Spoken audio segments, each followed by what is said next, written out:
This was a busy time for competitive and tournament pinball these last few weeks, and I promised we would be having Josh Sharp come on monthly now on the Coast2Coast Pinball to discuss all the comings and goings and what's happening out on the tournament circuit at major events, top players, etc., etc. So that will be the focus of episode 152 of Coast2Coast Pinball. Let's go.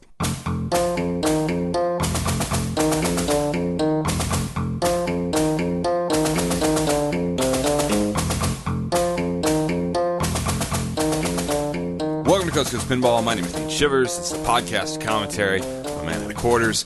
All that good stuff. Going to jump right into my chat with Josh Sharp here, coming to you not live from both San Diego, California and Chicago, Illinois. Oh no. Did you hear it? Did you hear what I did? I pronounced the S on the end of Illinois. I 35 years on this planet. You would think I would know better than to do that. And I'm editing the show. Oh, that's bad. That's just bad. Sorry. On Wednesday, April Fool's Day, April 1st, 2015. No jokes to be played here tonight. Just a lot of really in-depth talk about, we're going to talk about Papa. We're going to talk about the Papa Circuit Final. We're going to talk about the Pin Masters, the National Championships, Texas Pinball Festival tournaments, and all that good stuff on this episode with this monthly segment that has a new name, and away we go.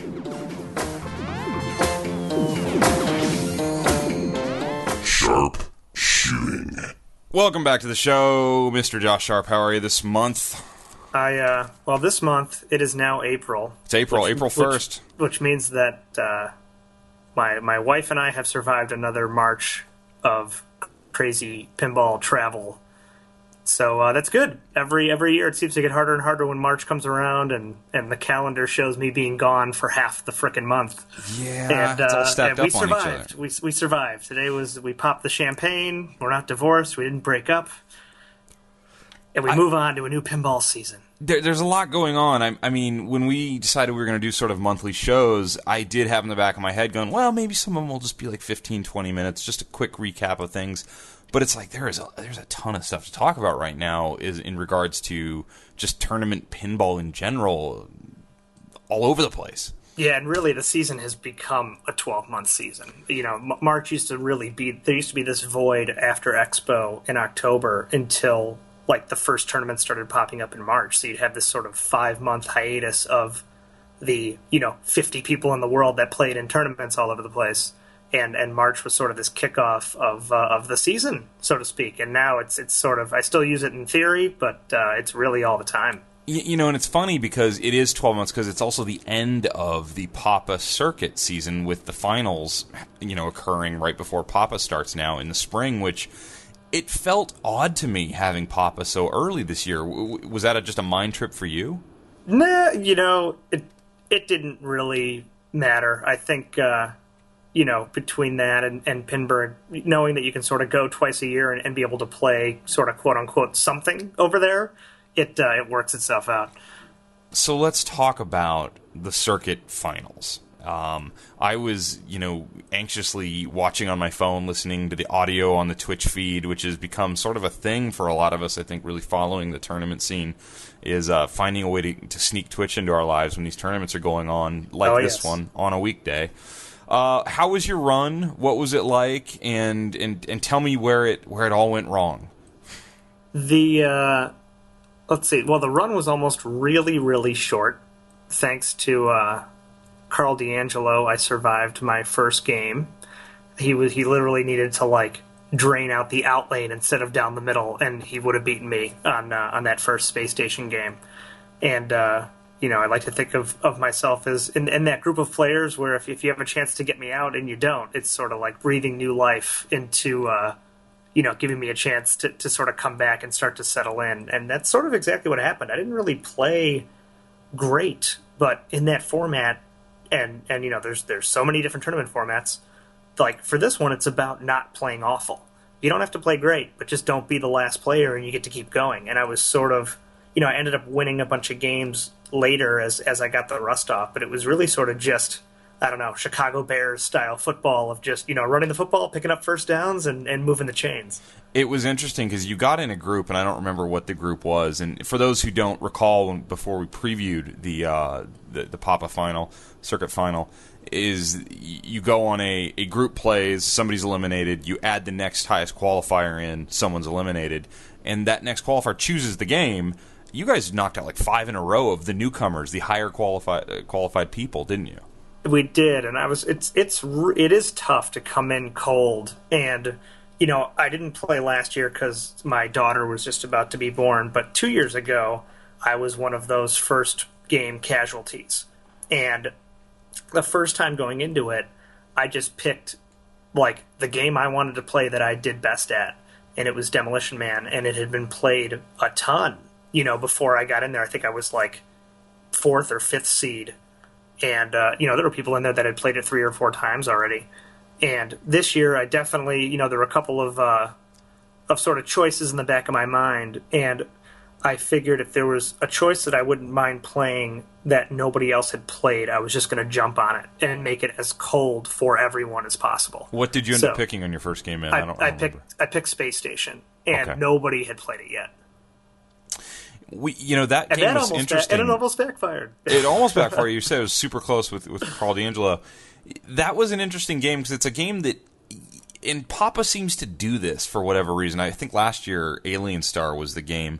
There will be this one game that gets a lot of sort of attention around the Papa event, and maybe it's a game out of people's mind. It's not a Tron or a Simpsons or something like that. And this was the game this year to me. It was Space Station, where everyone was going, oh, how do you play that game?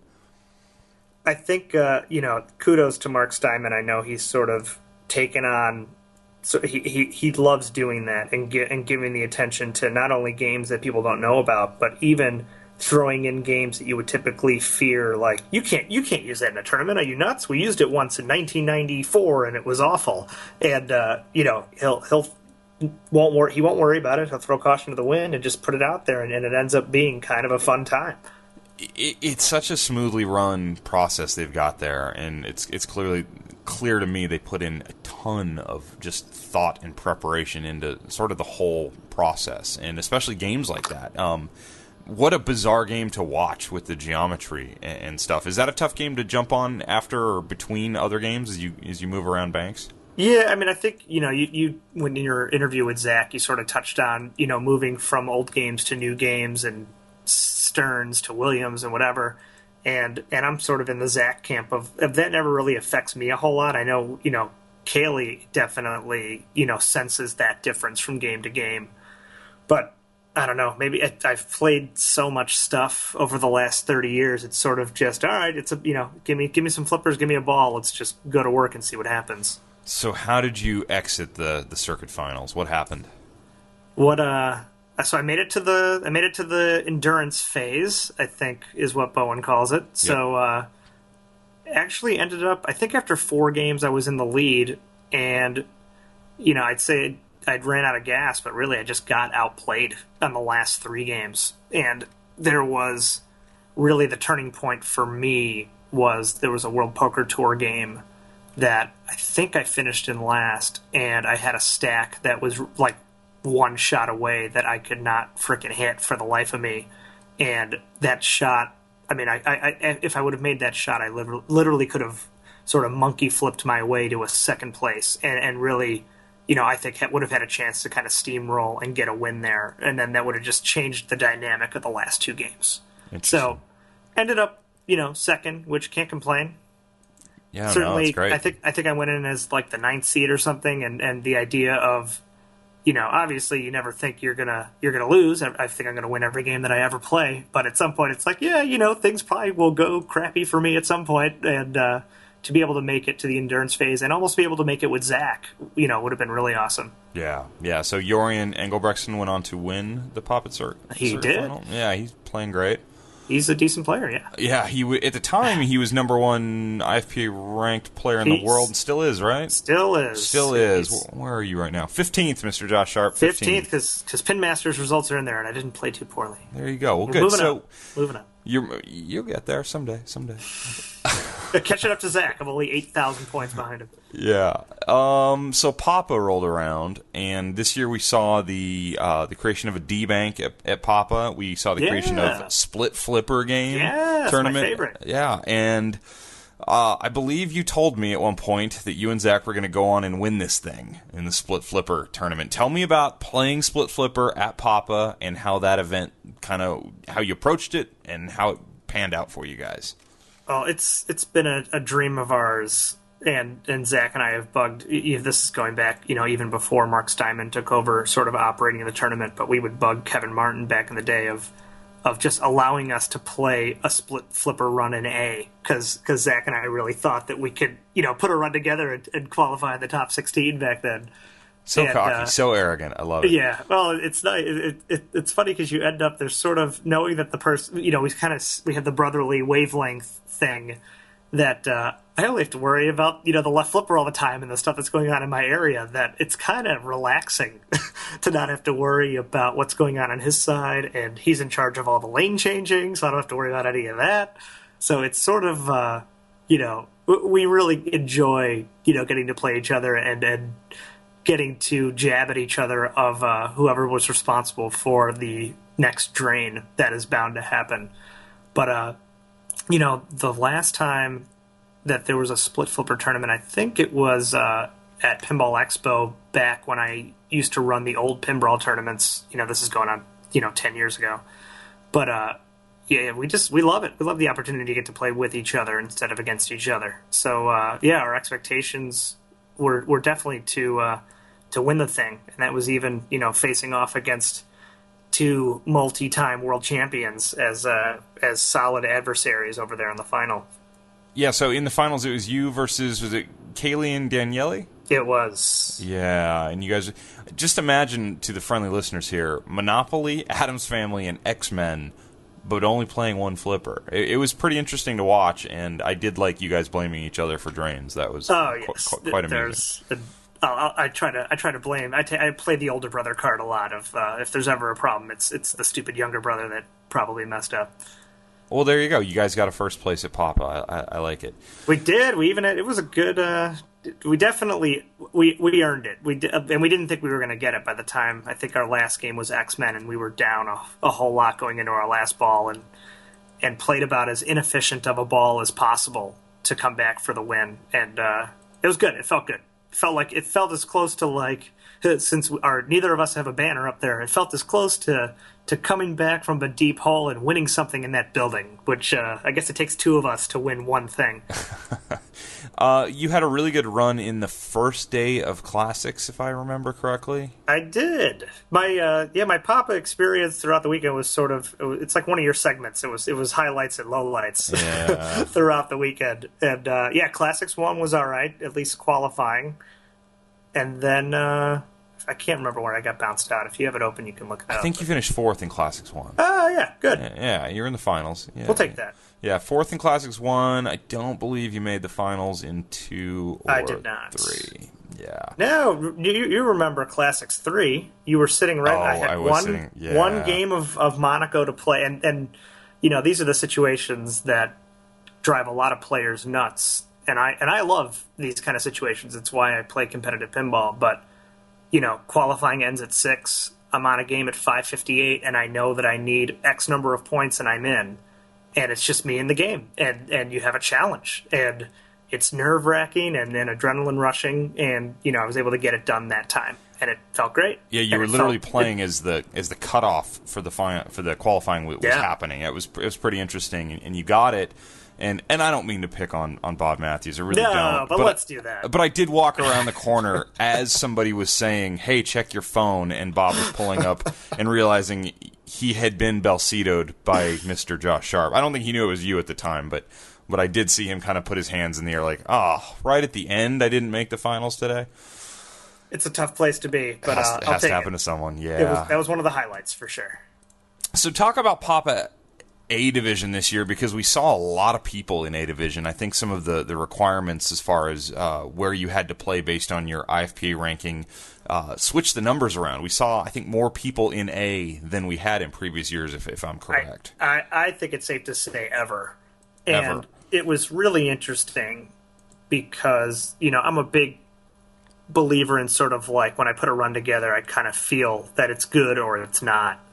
And I had one of those, the circuit, being able to play 800 games on the circuit final day, that Wednesday, that was sort of my Thursday of like sort of getting the rust off and getting a feel for the A games that, my normal, when I wake up Thursday morning and get to Papa, you sort of like do your, break in, your crappy run on all 10 games, you play 2 runs and all that slowly starting to figure things out I had already done. So I came attacking Thursday morning of like, here's my plan, let's go do my plan. And my first entry was like, okay, that felt pretty good. And, arguing with Adam Lefkoff on whether that was going to end up holding or not. And then I'm like, dude, it's fine. Like, believe me, I've been to a couple of Papas in my day, and I know what it's like to qualify, and I know what it's like to not qualify, and it felt good enough. And what was interesting was, and I think I now got a taste of what you probably felt like last year in between the C division and the B division. And with the C division, there's so many scores that get inputted into the system that the baseline for where 0 points is moves way up. That you could literally have 5 okay games and earn a 0 on all of them.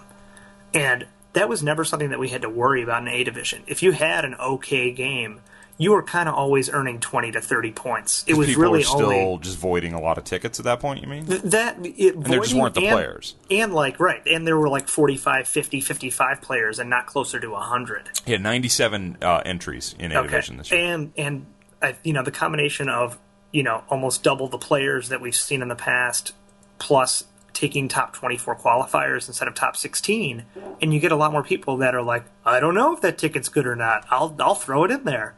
So, there was a big sort of, all the games that I thought would get me, somewhere in the 30-point range were like 7.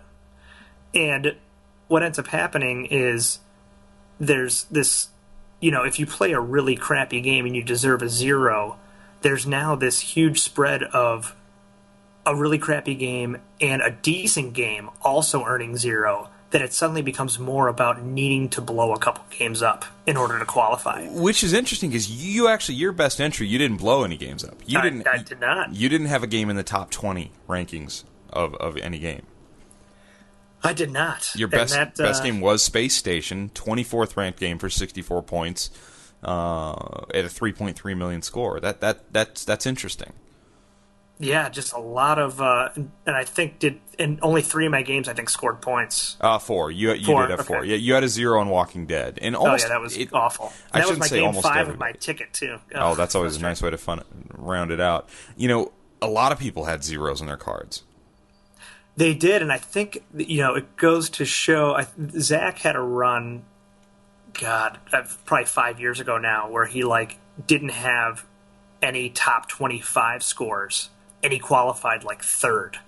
And he had 28th, 29th, 31st, 30th, 32nd, and he was 3rd. And the scores that you need to get a top 30 these days are insanely high already. And it'll be interesting to see if Mark ends up doing anything with respect to the scoring change, like a scoring change from the normal Papa scoring to accommodate how many scores are being put in over the weekend, to try to give a little bit back to consistent play over really needing to blow something up. Do you think that you could see a day where maybe once you enter a ticket and the highest ticket prevails, your other scores fall out? Nah, I think that could shake things. Like, they did that when people used to do the migration to A division for Whoppers, and you'd see the B and C division scores just vanish at the last minute on Saturday. I think when you start taking stuff away, you can really mess with the standings in a way that would really impact the tournament in a negative way. Sure.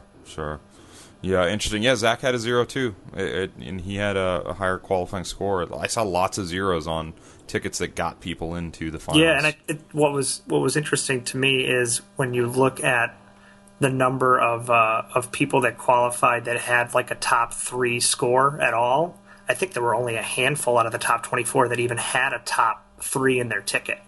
Because you end up with so many people like, hey, I dropped 1 bomb and I had 4 nothings. Well, yeah, your top qualifying ticket was like that. But people are like submitting them. So you just have all of these spots Scores being just taken away. And like, you know, whenever we would drag our friends out there, and it was the biggest reason why our friends now choose to go to Pinburg and not Papa, is that they just couldn't handle all those C Division scores that people were just dumping in there, lowering sort of the baseline of what you needed to score anything. Yeah, I definitely saw that, and I saw what I thought on day one were really good scores for me. Not get anything by the time that it was all said and done. Especially too many people, too much playing. Well, that's a good thing, right? I mean, it is. A good thing. No, it's an awesome thing. Yeah, well, it's an interesting thing to look at. The scoring at Papa is, worth many episodes of a podcast like this on its own if you wanted to go way down the rabbit hole. So how did the A division actually turn out for you? Let's get into that. How did the results go? I mean, I guess I know, but I'd love to hear it from your point of view. We were hanging out a little bit. We were there, but I'd love to hear it from your point of view. What was the run like there once the finals started? First round, last year, I had the opportunity to sort of drive my own bus, which was nice. I got to play the games I wanted to play. This year, going in, as the 20 seed. 21st. I knew that was never going to be an opportunity for me. So you got Centaur mousing around and Surfing Safari in your first round. And, certainly, I would have picked mousing around if I was the driver, but I would not have picked the other two. Yeah, that Centaur was tough. Dude, you're not kidding. And you got to play it when I made fun of you enough for the scores you're putting up on it. And you might have finished second in our group for that round. But, the first round of Papa is sort of like dunking your head into, like, a big bath of cold water and then waking up and hoping that you have a chance to survive. And sort of, it's similar to the circuit. You sort of get there and you're shaking off the rust. And for a lot of people, by the time you shake off the rust, you're out.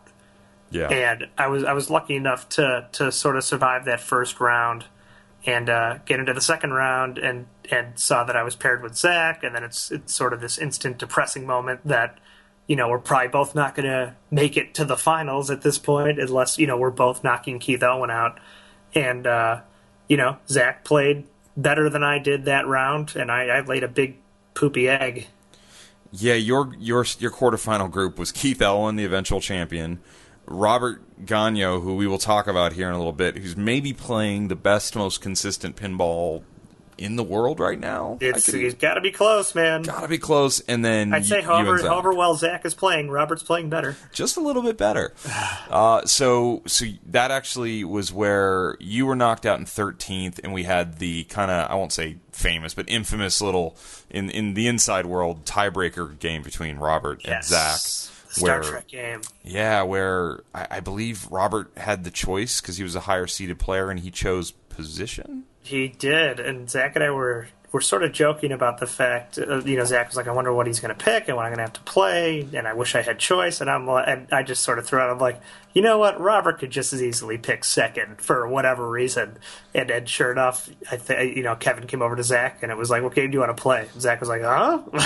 It's like, let's go back to Star Trek. I just freaking killed that thing, a round ago, and he's pretty consistently good at it. And, he had, a really bad game, but it was, I think like a 17 million really bad game, which isn't that bad when you're, it's almost like stepping up on the golf course and like, you're going to be shanking the ball and somehow you like bust a bogey instead of, shooting a snowman or something. And especially with where Robert was at after 2 balls, Zach went in, we sort of talked before his ball 3 plan of like he had nothing, and it was like, well, you can pretend like you're going to get to all these multi-balls and get to whatever wizard mode, and he went with I think it was Klingon Battle, and just with the goal of getting to like the galactic mode and just trying to make as many shots as possible for a decent score, just to throw something out there. rather than trying to play for anything long term and blowing it and ending with like 4 million for the game. And he did an okay job in terms of being able to just throw something out there where Robert really had to play to come back. And Robert did, including a magnificent double danger slide save. Yeah. That the whole crowd gasped on. Oh, yeah. People can argue whether that's game abuse or an incredible amount of skill, and I'll argue it's an incredible amount of skill. Yep, me too. Yeah, you'd said that Zach had blown up Star Trek the round before. He went from a 69.4 million point score to his just under 17 million in that tiebreaker that he I love hearing you say that, if he only listened to your podcast. Yeah, well, I one thing I can bank on, Zach's not listening. No, actually, I had a great time watching the finals, and I know you guys had to hit the airport shortly after, but just watching the sort of drama that is the final people playing is certainly fun, and it was entertaining, and it was good to hang out with you guys and sort of hear some of the conversation that goes on between two top players who happen to be brothers, and so you get a little extra bit of, I think, sharing, and I don't want to use the word coaching, but just sort of strategizing between you guys is certainly interesting to hear. And yeah, I think what's interesting if you get to hang around the area enough is even in between balls and stuff. When we were playing with Keith in that quarterfinal match, we do so much just hanging around back by the bleachers and just sort of talking about what we're playing in one of the major championships of the year, and we're back there having a good time. And I think there's a level of people that take things too seriously, and there's a group of even the best players in the world that sort of put what we're doing in perspective, even at the time that it's actually happening. Definitely. Viewing the finals, and I don't know if you're too close to it to think about it from what I'm about to throw at you, but what could be done at not just Papa, but any tournament like this where you do have like literally the best people at this in the world? And I know you're going to be at the World Championships soon. What could be done to maybe increase the experience or, accentuate the experience for the person watching it happen and make it a little bit more of a spectator event? In person? In person. Not... outside of the Papa facility, that's the best place for anything like that to happen. It's really tough because, the only people that are interested in watching pinball are players and, people that are sort of into the game. And there's sort of this catch-22, and I don't know if you noticed it, but, like, as people get eliminated, like, they're done. And Zach and I, it was the same thing. Like, it's like, oh, look, there's an earlier flight. Let's go catch that. My wife's going to love me getting home, 3 hours early. Yeah. And, we went up to go collect our money and stuff, and it's like, oh, there's Josh Henderson. Oh, there's, Trent. There's all these people that are sort of doing the same thing, especially those that, like, drive in. It's like, well, I'll just watch the Twitch feed while I'm in the middle of my 10-hour drive home. Sure. I think it's really hard when the audience is a group of participants.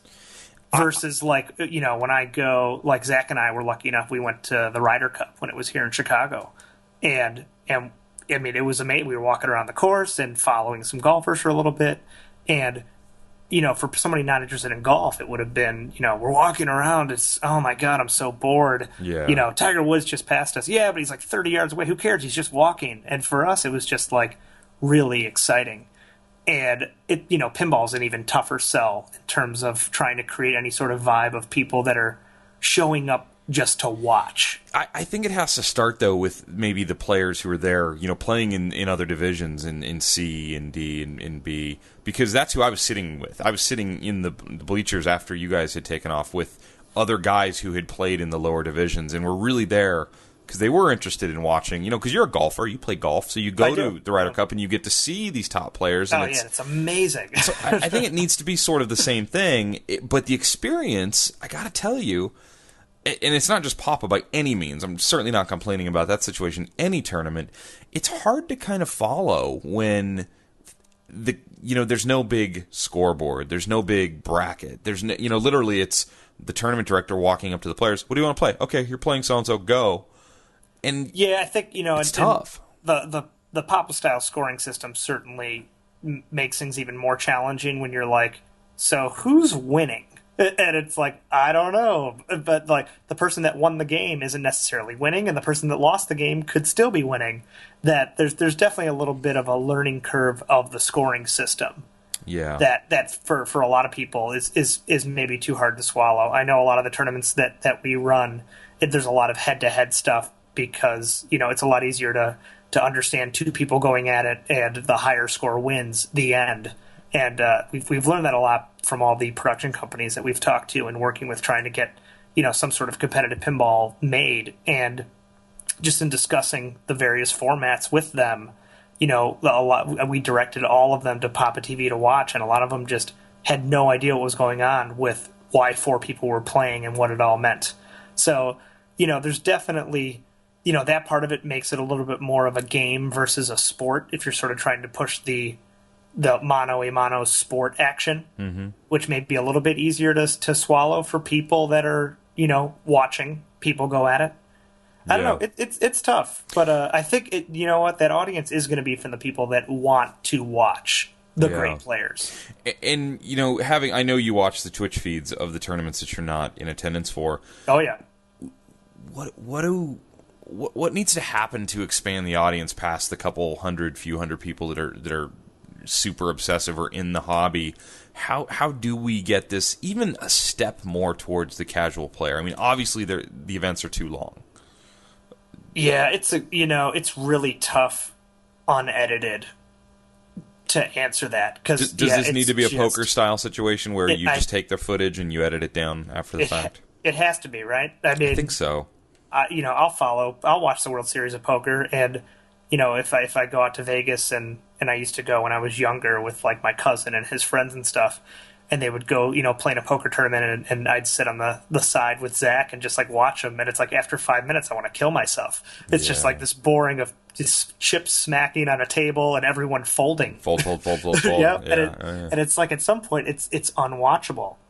Yeah. And you take the complexity of pinball, and I think pinball is far more exciting than poker, second to second during the action. Agreed. But it's really hard to follow along and understand. And we learned a lot from the and you got to see it, the production company that put together their sizzle reel and their take on a pinball tournament, and trying to sell that pinball tournament to people that would be interested in producing a show that people would want to watch.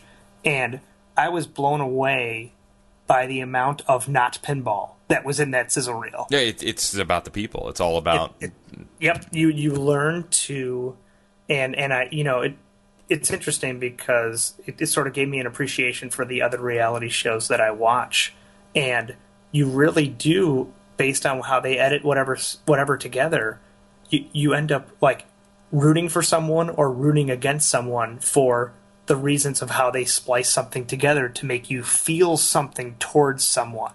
Yep. And, and it's one of those things where they don't know what the storyline is until after the tournament's done.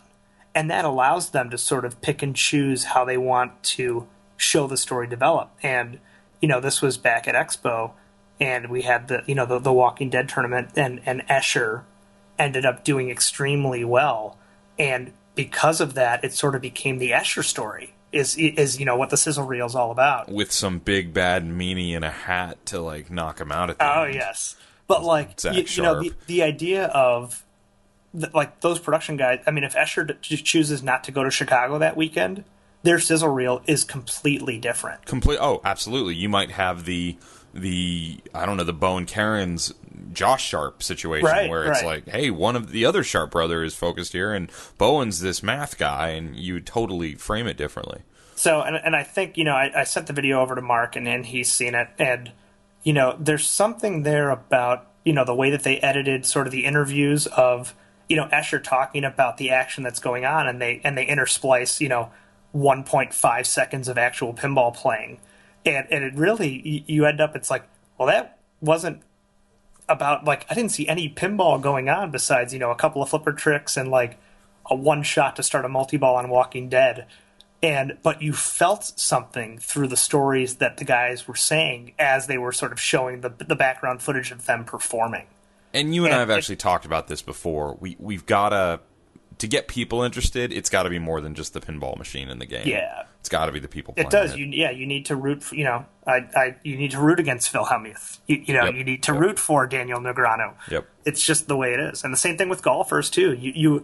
If you watch, and I'll watch definitely every major championship for golf, but the number of interviews and background stories of golfers that, just watch. It's not just, 5 hours of shot. They do a lot of production to make it watchable and entertaining. And I think that's where it's going to need to come from at some point. All right, let's pivot away from that. That's a good conversation that probably needs to be fleshed out more and more. I want to move on to the happenings of last week and last weekend, because a lot was going on in competitive pinball. Yes. And between the two of us, we got to see most of it. You were in Las Vegas running two events. Running both events, or... Running both events. Running both events. Make sure I get this all credited properly. You're running the IFPA National Championships, where the people who won the state championship series events came to Vegas for the national championships, and you had pretty good turnout there. How many of the state champions came to Vegas to participate? It was between the states and the provinces from our brothers in the north. Yep. 31 out of 37. Oh, no, 32 out of 37. That's great. Actually, That's I forgot to mark the Michigan guy who ended up showing up and messing up my bracket. 32 is an easier bracket, right? It is. It is. With Zach as the one seed, he went from getting a bye to having to play in the first round. So how did that go? What was the format quickly, and who won? I mean, I know who won, but tell me how we got to the eventual winner there. So there's two great things that I love, and I got to do both of them last weekend. So I love NCAA March Madness. Yep. And I love golf. Yes. So the Nationals was pretty much March Madness. It was a best of 7 bracket, single elimination, survive in advance, or go home. And all 32 guys started. We had 16 matches for round 1, and off they went. There were 9 games to choose from, and we had plenty of 7-game matches. We tried to stream as many of them as we could, and I know that we had multiple Game 7s going on, at the same time. So it was a really exciting day that went far too long, as most pinball tournaments do, although not as long as the pinball tournament that you went to. But, some really good matches, and I think what was interesting is, and not only watching the chat feed, but also sort of following Facebook for the day, is it's kind of the only tournament, and we see this with our World Championship a little bit, where you get people that start backing, their state representative. And you're never really like, when you're at Papa, you're sort of like, you're rooting for your friends or whatever, and maybe someone that's in your league and stuff. But the amount of people that were like following up and rooting on the person that won their state from the people and players and competitors in that state is really just so awesome to see. I mean, it really is, these random people that happen to win their one state tournament that come and are representing a community.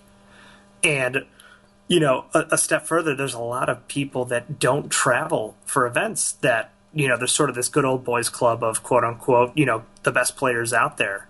And a lot of the people that made nationals are not ranked, in the top 100, top 200, top 500. There were a couple of people that were ranked, lower than the top 1,000. And to be able to see that, like, these guys can play. They just don't get out. They don't get all to the big tournaments. So, you get the few people that are talking about who's dead money, and I'm playing against this guy who's ranked, nothing. He's ranked 1,100. Like, my wife's ranked better than that. And, a lot of people bring the pain. And it was really cool to see, these quote-unquote nobodies, and I've gotten a chance to know them just sort of through their local leagues and stuff. But, there were a few surprises even to me of the skill set on these guys, especially being able to watch the live stream and just see the ball control and see the shot making and see the decisions that these people were making, and knowing that there's a much larger group of people that really know how to play pinball at a high level than I had ever imagined. That's very cool. And our winner of the national championship was not American, ruining the national championship name forever. Yeah. It was Robert Gagno. Robert Gagno. So that's the North American champion. We kind of have to say. It is North American, Continental. Yeah, so we'll figure something out. Yeah. Maybe we'll change it to Canadian, and maybe the U.S. guys are just invited to be a part of Robert's party. I don't know. Exactly. And, he is just on a tear, and watching him play is, I don't know if I've ever seen somebody stand as close to a pinball machine as Robert does when he plays. It's quite something to see. He certainly has his own style. There's a lot of people that you can say play sort of like someone else, and he plays like Robert. He does. So you hosted a second event right on the heels of that. And these were at the Pinball Hall of Fame, correct? They both were. Both were, yeah. And so we had the Pin Masters, and we touched on this a little bit last time you were on the show. It was a pin golf tournament. Yes. One of the larger pin golf tournaments, I'm imagining, that'll be held all year?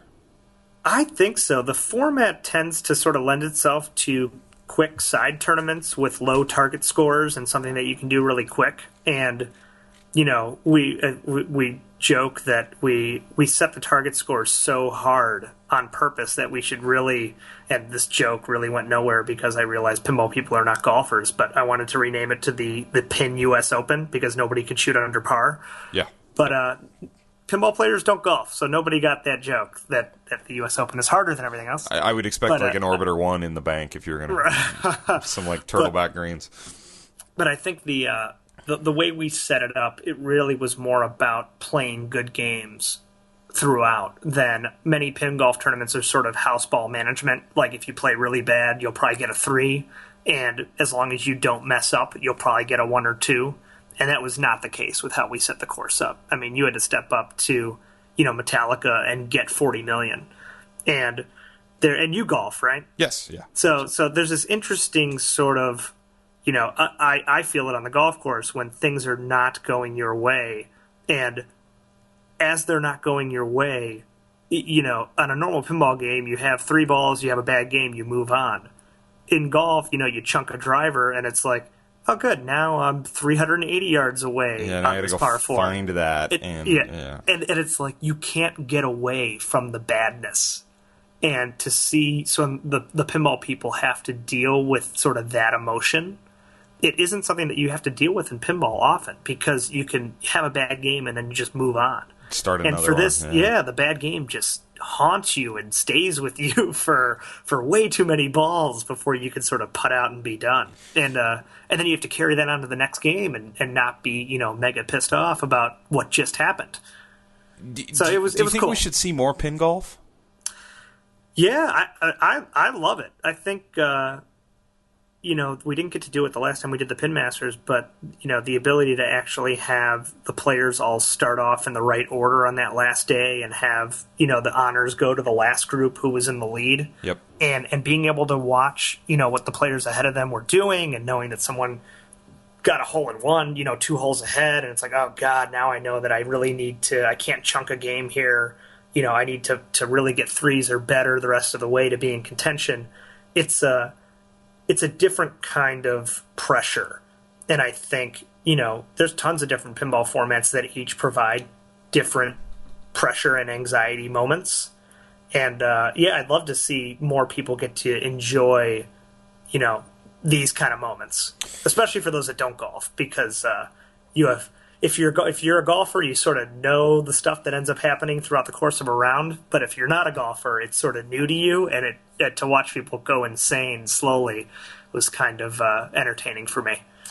And the winner of the tournament in a double win for the winner weekend. of the tournament, and it actually turned out to be a triple win because he was also part of the Flippin' with the Greats side pool of players. So. Robert won the Pin Masters by 2 strokes, I think, over Paul Madison, and ended up winning a new in-box Stern game from Gridiron Support as part of the top prize of the Flippin' with the Greats campaign from 2014. That's awesome. I will say 30% of the top 10 finishers in the Pin Masters tournament had been on Coast to Coast Pinball in the last. So I don't know if there's a rub there or not. We'll have to see next year who's going to be emailing you to get on the week before Pin Masters I will say this, and 2 of the other top 10 I've spoken with about coming on. So I'm just going to get everybody on and claim a rub for everyone. Right. That way, at least you have the winner present all the time. We're trying for that. That's what we're trying. And but overall, it was two thumbs. As an organizer and as a player, I really enjoyed participating in it and really enjoyed being able to run it. And it had a nice mix of. We paired up people with a different foursome each day, so it sort of had that Pinburg effect of getting to meet new people. And, when you're playing a round of golf, you get a lot of time to learn people's backstories and be able to sort of develop a relationship with these people. And that's sort of the ancillary benefits outside of, the actual competition. Tied for 7th was Chris Baszler. I'm sure you got to talk to him at some point. How was he after the unfortunate bowing out at Papa during the A finals? He, of course, was fine. And, I definitely asked him 30 or 40 times, over the course of the Pin Masters weekend if he needed to go to the bathroom, if everything was okay. And, there were some expletives that I probably couldn't share with you. I can imagine. I can only imagine. He's a good dude. And obviously...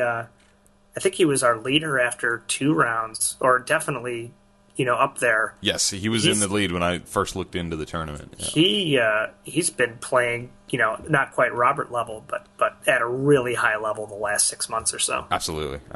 So, fantastic. That was a good-looking event. I look forward to I've never played a pin golf event, so I would really like to do that at some point. Bring your clubs, man. We'll have a great time. Exactly. Okay, so... The last thing we want to get into here, and we're already running long for the show, but we definitely want to talk about it. I was in Texas. I was at the Texas Pinball Festival, as has been documented on the show.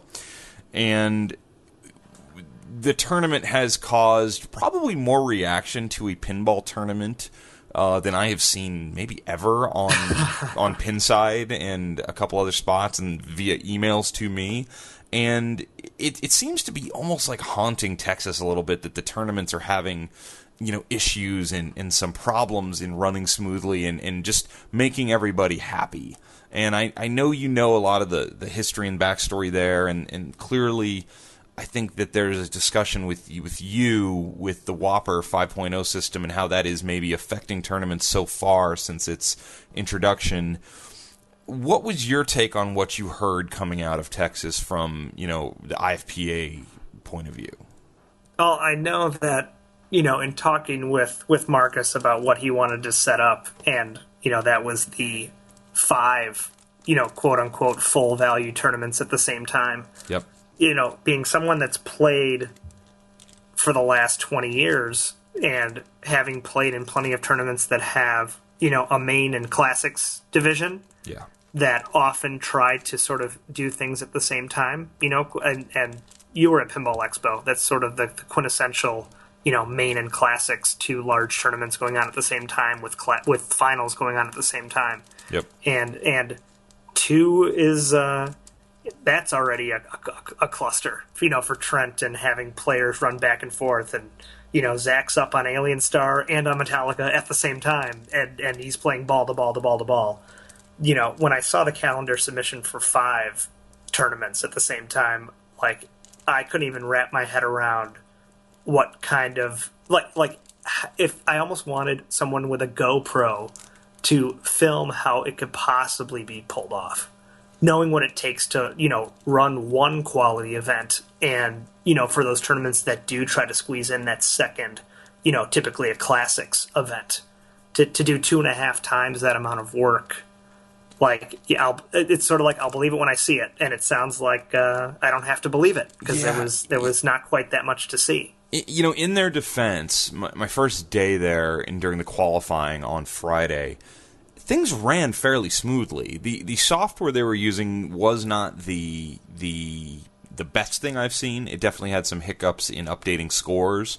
I was just used to coming out of Papa. I could literally just hit refresh on my phone, and there it all was, just like within seconds. Yeah. And Texas was having problems with their software for sure. One of the things that a lot of players that I was playing with and that I myself didn't really fully understand till maybe the end of night 1, when I realized the top 5 qualifiers, and there were 5 going on, and I realized very early on it was going to get way too expensive to try and play all 5 tournaments, because I'm not just good enough to throw up one play in every game and qualify. And there are players there who did close to that. I knew I was going to have to put some work in on some of these games because I didn't know most of the EM games. I was learning them on the fly, so I knew to play 2, and I started playing 2, and eventually I started only playing 1 because when I realized the top 5 were moving on from each day, and then the next 30 players and their total scores would be both days. From both days. Total scores from both days would move on. I knew I needed to just focus on one tournament for the experience, if nothing else.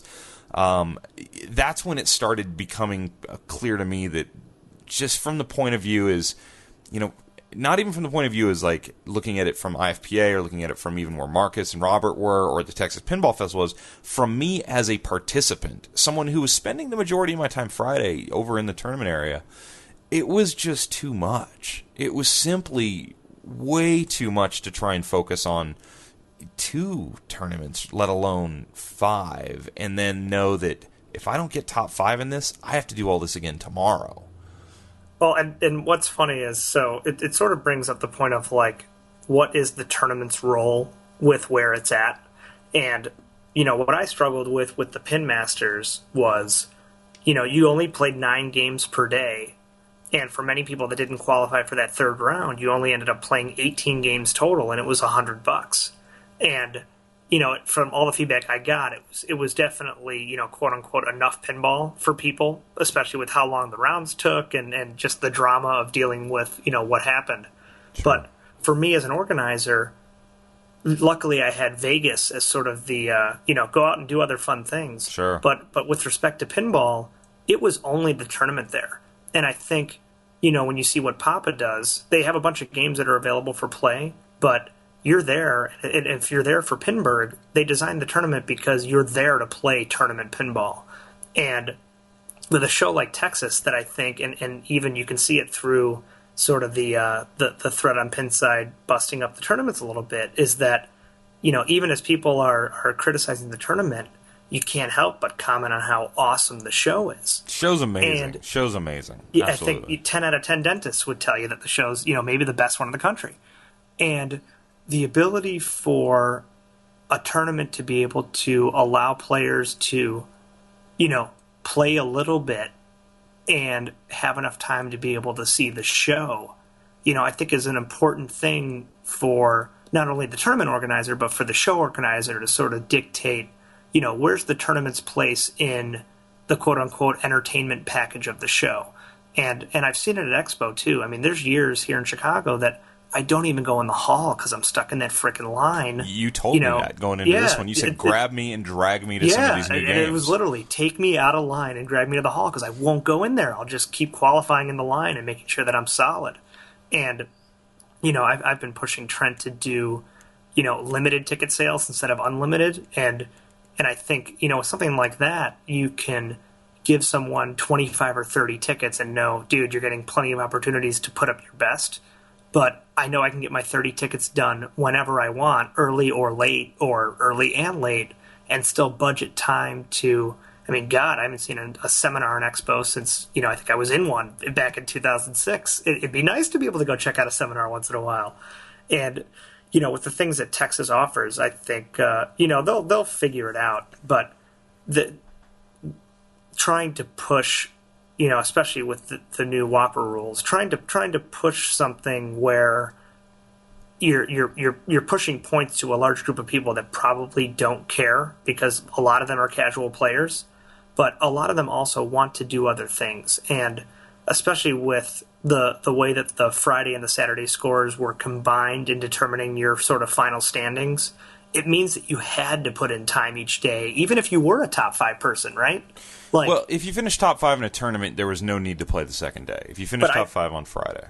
I thought they still ranked like the top 10 seeds based on how you did total. That's actually true. If you're, crazy like I am and you want to be, whatever bus driver and get as many buys as possible, you're going to end up there both days, playing your ass off.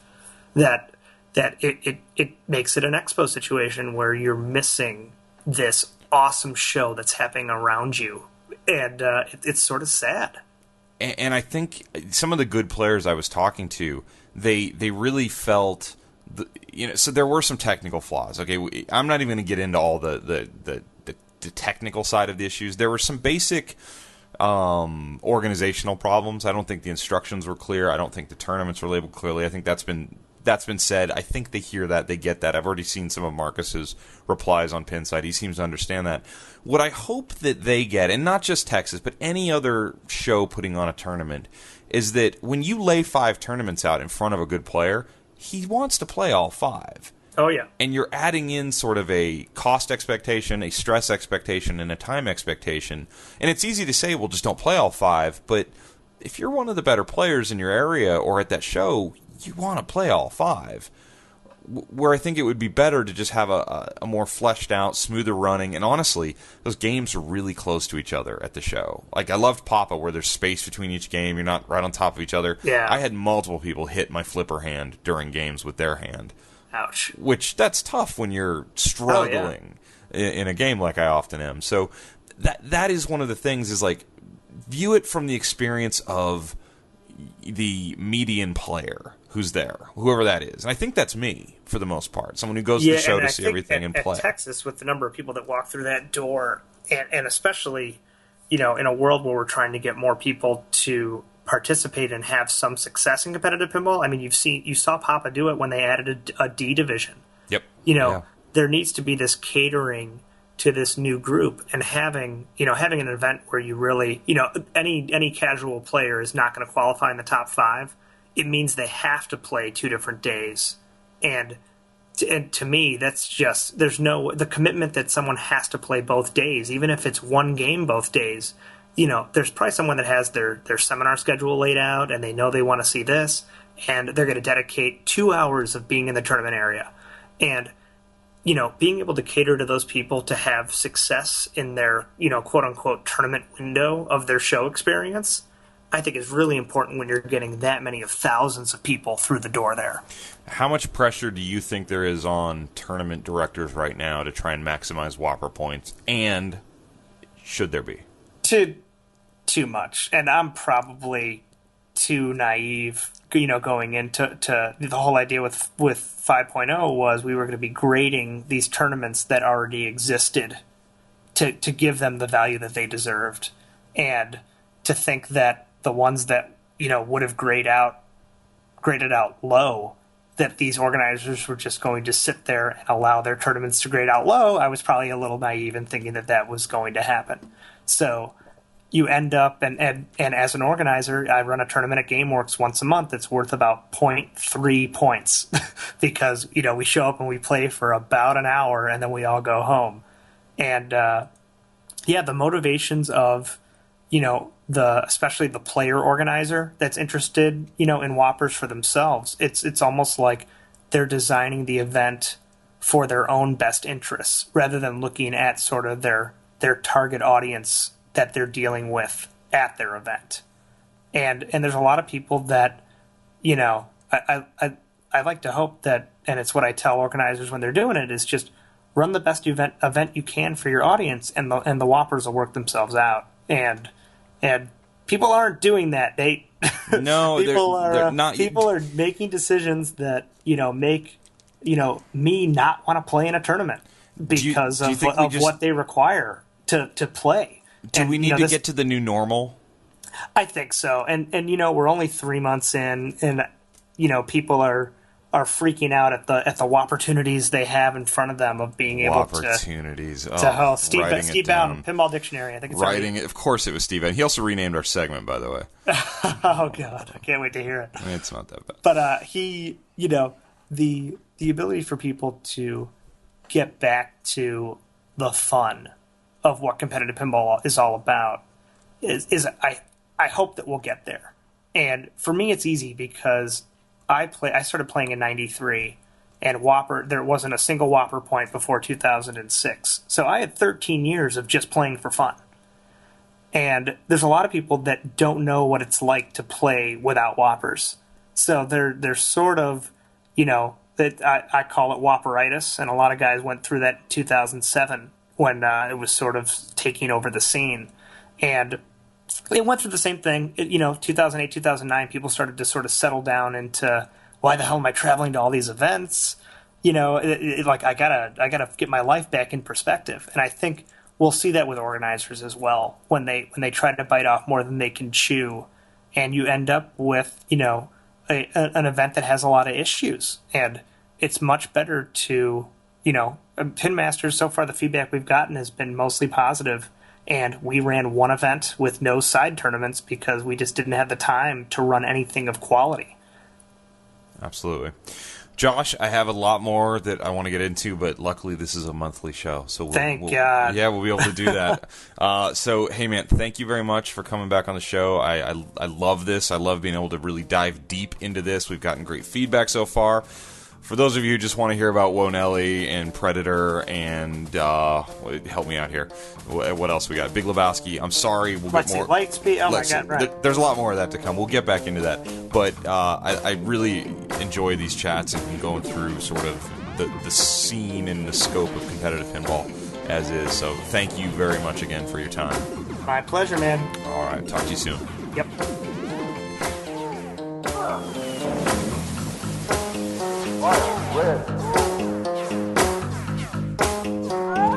Good time as always had by all. We're going to be coming right back to you quickly for those of you keeping up kind of in real time with the podcast. I know that I have an interview tomorrow morning, early Thursday morning, due to time zone difficulties. So that might give you a little hint as to who I might be chatting with somebody building a pinball machine, which is hard to do. So we'll be right back at you tomorrow with a feature interview and probably likely some mailbag because I'm stacked up on email and all that good stuff. So thanks for listening. It's episode 152 of Coast to Coast Pinball. Thank you, Josh Sharp, and I'll talk to you guys soon. Take care.